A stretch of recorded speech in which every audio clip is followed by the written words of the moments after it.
Bonjour à tous, bienvenue sur Stat Apprendra, la chaîne qui te permet de ne plus avoir peur des statistiques et qui va peut-être même te donner une folle envie d'analyser des données. Donc voici Chase qui va nous accompagner au cours de cette vidéo-là. Tu veux dire un mot? Non, je crois qu'il est un peu timide. Oui. Mon cheval sait-il distinguer les couleurs?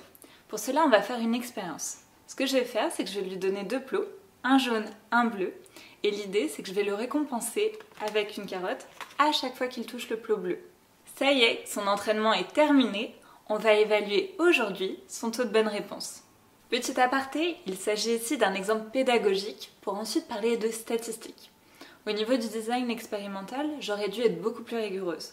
J'aurais dû notamment vérifier que je n'ai pas de biais, dont le Clever Hans Effect. En fait, c'est un biais suivant lequel on peut transmettre des signaux un peu subtils de manière inconsciente.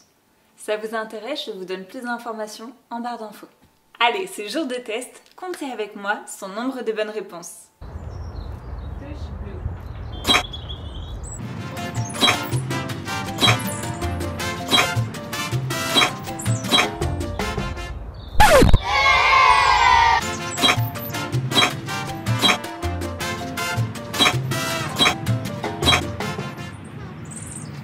Choice a donc touché le plot bleu 12 fois sur 13. Maintenant, le challenge, la question, ça va être de voir si statistiquement, j'ai un argument pour dire qu'il a compris, qu'il fait bien la différence entre le bleu et le jaune. Pour cela, je vais faire un test binomial. Quand peut-on utiliser un test binomial? Quand on a un seul groupe, comme par exemple un individu, ici choice. C'est un test qui se fait souvent dans une situation de choix, avec deux options. Comment fonctionne un test binomial? Le test compare les fréquences observées. Il a réussi 12 fois sur 13. Et ça, on va les comparer aux fréquences théoriques, c'est-à-dire le hasard. S'il n'a pas du tout compris et qu'il ne fait pas de différence de couleur, il a une chance sur deux de trouver la bonne réponse dans un essai et devrait donc faire un score autour de 6-7. Que doit-on préciser dans un test binomial? Alors, sur R, tu peux utiliser la fonction binôme.test. Il te suffit de préciser le nombre de succès, ici 12. Ensuite, tu précises le nombre d'essais, ici 13. Et ensuite, tu précises la probabilité de hasard, ici 1 sur 2. La p-value est inférieure à 0,05. Les résultats sont donc significatifs. Et donc, le score de Choice n'est vraisemblablement pas le fruit du hasard. Il différencie bien les couleurs. Voilà, tu as toutes les clés pour effectuer des tests binomiaux. Ouais, c'est que ça. Après, si tu es curieux et que tu veux savoir si un cheval est capable de compter, alors tu peux rester avec nous, on a fait un deuxième test. Donc là, ce que je lui ai proposé, c'est deux situations.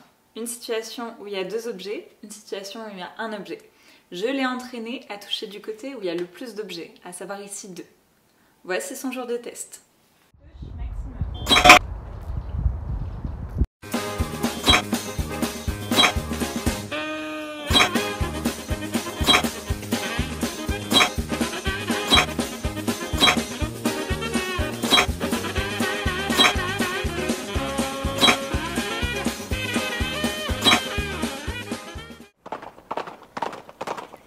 Alors clairement, le suspense n'est pas à son comble.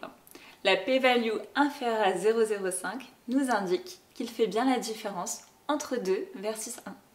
Voilà, on espère que cette vidéo t'a plu. Si c'est le cas, n'hésite pas à mettre un pouce en l'air et à t'abonner si ce n'est pas déjà fait.